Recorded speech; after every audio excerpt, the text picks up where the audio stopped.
everybody, I'm Valerie Knobloch and I'm coming to you from the Lois McClure. We're going to learn what this great sailing canal boat is doing on Seneca Lake. Come on and join us for this edition of Travel Buzz.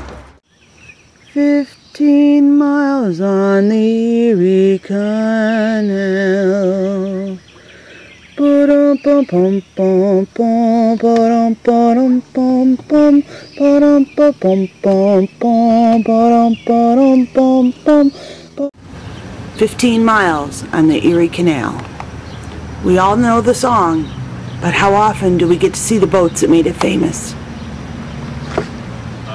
My name is Art Cohn. I'm the director of the Lake Champlain Maritime Museum, and I also, when I'm here, I drive the tugboat.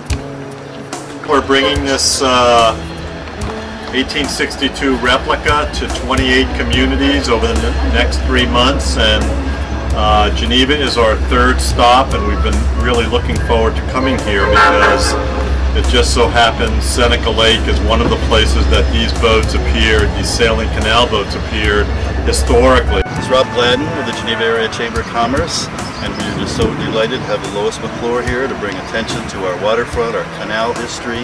We've had a great time with the crew.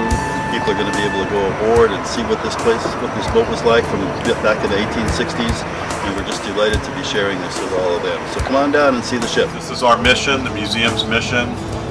The Lake Champlain Maritime Museum, which is where we hail from, is to preserve and share the history and archaeology of the region. And the boat is our classroom, exhibit, mobile home, and all of those things. One of the things that the boat really does for folks is it makes it easy to try to understand what these boats were like. Coming aboard the boat, most people's first reaction is, it's big, it's a big boat. How big, how long is it? It's 88 feet long by 14.5 feet wide, because in 1862, the locks that this boat traveled through on the Champlain and Erie systems was only very, very slightly larger than the boat itself. I've got about, on any given day, 12, 14, 16 people. There's two of them running away from me. And we live primarily on the schooner, the Lois McClure. We've got berths and bunks.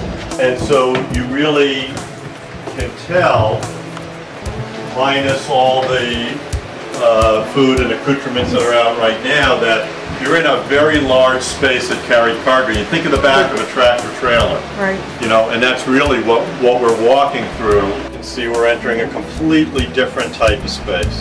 Yes. And this space really is the home with the beds, the kitchenware, the wood stove, the table, toys for the kids, slates for their learning.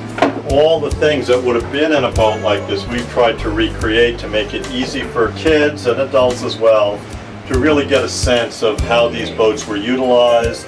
How's the air conditioning? Yeah, right.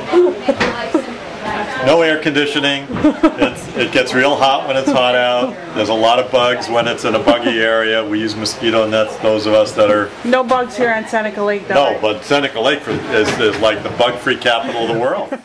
And so it's really a largely forgotten story, but as I was just reminded by looking at some of the photographs in your Chamber of Commerce building, you know, 150 years ago, this waterfront was a working waterfront, a commercial waterfront with canal boats and steamboats and dock workers, and a big part of the origin of this community is this waterfront. Right. And so that's part of the message and reminder we bring with the Lois McClure. So that's what all the buzz about in Geneva. The Lois McClure is here, and if you miss it this time, check out the website and see where they'll be next. We're proud in the Finger Lakes to have hosted the Lois McClure.